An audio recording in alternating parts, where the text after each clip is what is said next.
So I'm just going to tell you up front, I freaking love this film for so many reasons, and I can't wait to tell you about why. But if you haven't seen the second trailer for this movie, turn this review off and go see this film right now. Go find an IMAX theater showing the shot on film 65mm version of this movie and come back so we can talk about it. So go ahead, go now. You won't be sorry. Sinners is Ryan Coogler's fifth feature film, and I know it's early in his career, but I love every single one of his films. From the heartbreaking Fruitvale Station to the fantastic continuation in the Rocky Balboa universe, Creed, and of course one of the best movies in the Marvel franchise, Black Panther. He is now back with an original story written by the director himself, Sinners. The film is beautifully based on folklore surrounding blues music of the 1930s in the Mississippi Delta. And in a sense, this movie is a borderline blues musical. The music is a major character in this film. The film stars Michael B. Jordan playing two characters in this film, Smoke and his brother Stack. They come home to Mississippi from Chicago, where they've been working with and for Al Capone, and they decide to buy an old mill and turn it into a juke joint, a place where sharecroppers can come and dance, drink, gamble, and hear the blues. Once the juke joint opens and is full of folks, an uninvited guest comes around to join in on the fun, setting up the crowd in the juke joint for a really rough rest of their night. So I don't want to scare you off, but the film is sort of a slow burn. The first part of the movie is an introduction to Sammy Moore, called Preacher Boy, played by newcomer Miles Canton, who is an incredible blues singer whose father is also a preacher. The blues to his father is a gateway to evil and warns his boy that if he keeps playing the blues, evil will come sooner or later. The film also sets up the two brothers, played by Michael B. Jordan, and develops these two characters, giving a bold and rich story to the last 30 to 45 minutes of this film. If you don't know by now, this is a vampire movie, and it takes a while to get to those vampires that we're all waiting for if you saw the trailer. This film will be compared to Robert Rodriguez's From Dusk Till Dawn, the first hour being a story about two brothers on a criminal rampage, and the second being when the two brothers are trying to survive the night locked in a club fighting vampires. The film also has a little bit of Salem's Lot thrown in, as we see the vampires start with one and then they multiply over a short period of time. Miles Canton, by the way, is spectacular for this being his first feature film. I don't know the last time I saw an actor or actress that shared the screen with some very heavy hitters, and they came out outshining these big name actors in a lot of scenes. He was absolutely incredible, and I can't wait to see what he does next. There's so many great performances in this film, by the way.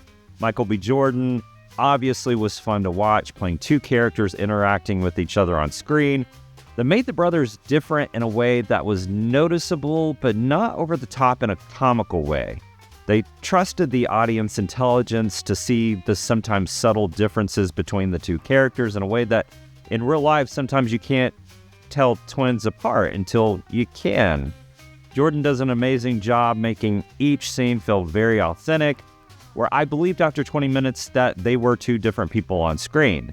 Hailee Steinfeld was a nice surprise. I can't go too much into her character without spoiling the film, but seeing her in so many younger roles like Pitch Perfect, Bumblebee, and True Grit, it's nice to see her playing roles as a full-grown adult now, and she is always great in every performance.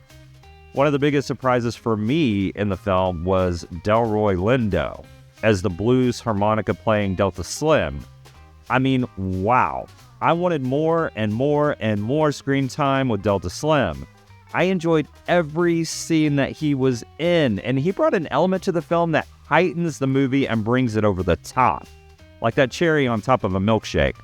I remember seeing Lindo for the first time in Danny Boyle's strange action comedy A Life Less Ordinary, opposite Holly Hunter as Jackson, one of the angels watching over the two love interests.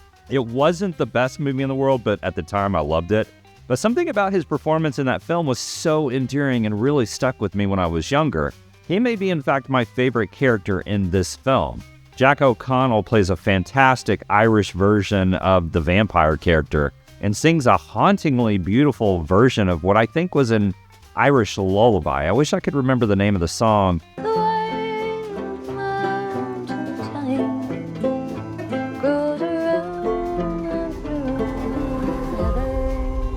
I wrote it down, but I can't read my notes. Writing in the dark is really hard. Again, one of the main characters in this film is the music.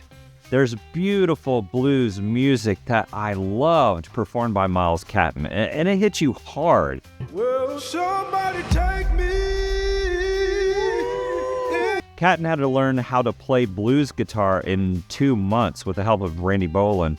He also worked with a dialect coach to understand and speak the Mississippi dialect and learn all the nuances of sound. The score that was created by Ludwig Göransson, who also worked on Coogler's films Black Panther and Creed, brings a beautiful score that combines acoustic guitar, harmonica, with elements of blues and subtle modern-day sounds, but with that 1930s sound and feel too. Now, when it comes to what the film is trying to say, it may take a few watches to nail down for sure what the message is. You could easily bring out the message of racism as the vampires are white, trying to destroy everyone in the juke joint, but I don't think that's what's going on here. I mean, there are themes of racism and the message in here too, but what's interesting to me is that the vampires want to come into the joint to assimilate everyone into vampires.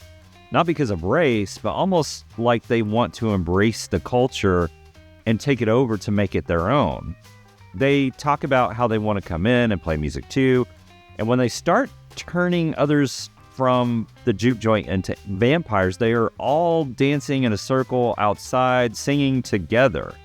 The sharecroppers just want to have a place to celebrate their culture and their music, and the vampires want to essentially join in and make it their own. Now, I can't be for sure that's what Coogler was going for here, but if that's what was going on here, that was brilliant writing. The cinematography, shot by DP Autumn Durland Arkapaw, is absolutely beautiful. Every shot is a beautiful photograph captured on 65mm film, and she is becoming one of my favorite DPs alongside with Roger Deakins. She had help with some shooting advice from Christopher Nolan, figuring out how to shoot with this massive IMAX camera and nail some of the shots, and she nailed every look of the film with these beautiful wide shots that you could actually turn off the sound of this film and still enjoy it because of the look of the film is so beautiful. You could say the same for the music, but when you put all these elements together, it's a near perfect film.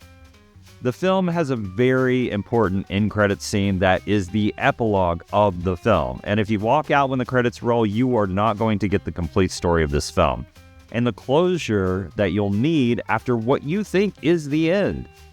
It was a nice surprise to the end of the film that boosted my rating for this film a little higher than what I was going to give it after the credits rolled. Sinners is, as of now, one of my favorite films of 2025. It wasn't the film that I was necessarily expecting, but in the end, it was the film that I wanted to see. The combination of a great script, great performances, and the music, very creative story. I mean, the music, it is a vampire film elevated, and probably one of the best vampire films ever made, in my opinion. I'm giving Sinners 4.5 stars out of 5 because I just enjoyed this film, even with my high expectations going into it. It didn't let me down. I'm looking forward to seeing this film again and really dissecting meaning and diving into the rabbit hole of visual representations and film exposition. It is rated a very strong R rating for strong bloody violence, strong language, and some sexual content. Not going to be for everyone, but it is an outstanding film. Sinners opens this Friday, and if you plan on seeing this film, or if you've already seen this film at a premiere, let me know what you thought in the comments. As always, thank you so much for liking and subscribing, and remember, don't wait till it streams. Let's go to the theater and let's see it together. Hey, I ain't mean to scare you. Thought y'all done forgot about me in here. Come on, open the door, let me on out of here. Stay. It's you? Of course it's me, open the door. That ain't your brother.